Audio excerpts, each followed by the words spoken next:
61 साल की उम्र में ठेला गाड़ी खींचते ये हाथ, मिट्टी में सने पैर, बोझा ढोते ये कंधे। मुरारी प्रसाद गुप्ता पिछले 40 साल से बिहार के एक छोटे से गांव में ठेला चला रहे हैं। यही इनकी रोजी रोटी है। गांव के लोग कई साल से इन्हें पागल कहते आ रहे हैं, इनका मजाक उड़ाते आ रहे हैं। जानते हैं क्यों? क्योंकि इन्होंने एक ऐसा सपना देखा जो एक आम मजदूर सोच भी नहीं सकता। बेटे को बड़ा सरकारी अफसर बनाने का सपना।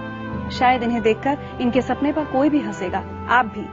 लेकिन आज आप इन पर मत हंसिएगा, क्योंकि आज ये पागल मजदूर एक आईएएस ऑफिसर का पिता है। ये कहानी है एक साधारण मजदूर के असाधारण बेटे संतोष कुमार गुप्ता की।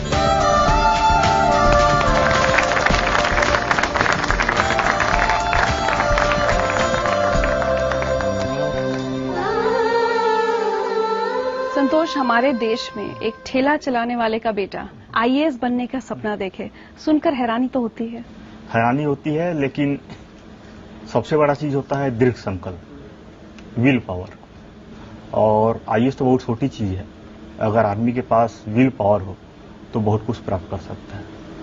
बहुत मेहनत की है आपने? मेहनत तो बहुत की है, क्योंकि हमारे पास उतना हमारा सामाजिक, आर्थिक और शैक्षणिक पृष्ठभूमि इस तरह का था कि कोई प्रॉपर गाइडेंस नहीं था बताने वाले, क्या चीज तैयारी करना चाहिए, क्या चीज पढ़ना चाहिए, क्या चीज नहीं पढ़ना चाहिए, कौन सा विषय लेना चाहिए।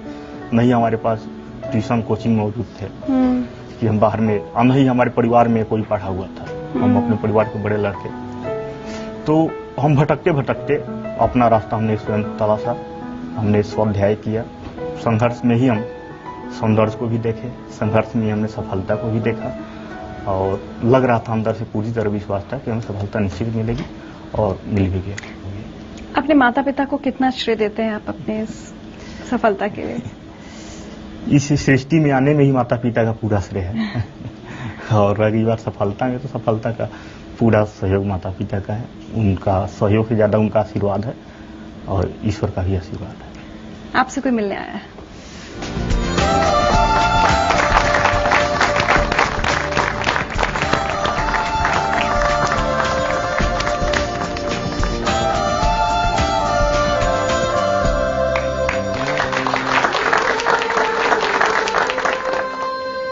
मुरारी जी, आज बेटे पर गर्व होता है? एकदम बहुत गर्व होता है, बड़ी खुशी मिली है। यहाँ पर हमको कैसे भागता यहाँ पहुँच गए। एक बात बताइए, कभी सोचा था कि बेटा हमारा सपना पूरा कर देगा? नहीं सोचे थे। ये पढ़ रहे थे तो हम कुछ 2-4 साल पहले के का उतना बड़ा आदमी के लड़का नहीं तैयारी कर पाए, तो रिक्शा ठेला चलाने वाले को लड़का कहाँ पढ़ पाएंगे। लेकिन इनका ख्वाब था बचपने से कि हम आईएएस करेंगे। लोग आसपास आपका मजाक भी उड़ाते थे गांव में, ये हाँ, कहते तो थे कि बावले हो, बेटे को भेज दिया पढ़ाने। मजाक तो सभी कोई, छोटा आदमी सभी कोई बड़ा आदमी हंसता है।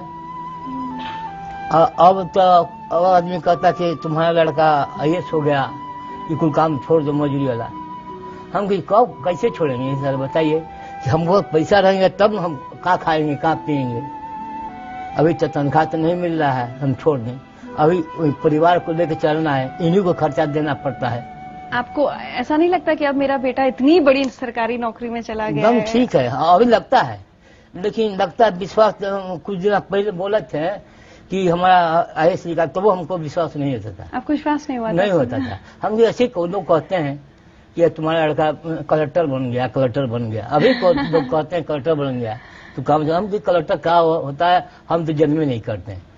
संतोष, सुनकर कितना अजीब सा लगता है। आपके पिता को ये नहीं पता आईएएस का मतलब क्या है, और ऐसे पिता का बेटा देश का सबसे मुश्किल इम्तिहान पास कर लेता है। हम तो यही कहते हैं इनको कि आप बढ़िया बढ़िया काम कीजिए, और खुशी होगा। ईमानदारी से काम कीजिए, सबको भलाई कीजिए, घूस मत कमाइए, मेहनत करिए, जो मजदूरी घूस मत किसी को दीजिए।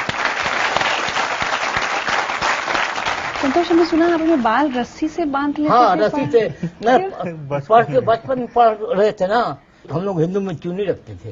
और चुनिया सोतरी बांध के ऊपर चौकी के खड़ा कर बांध देते थे। ऐसे नहीं दुकानें तो जगह पड़ते थे। पढ़ाई के देखिए माहौल वही है। और मुरारी प्रसाद जी, दुनिया ने भले ही आपका आज तक बहुत मजाक उड़ाया हो, लेकिन जिंदगी लाइफ की तरफ से हम आपको सम्मानित करना चाहते हैं मुरारी प्रसाद जी।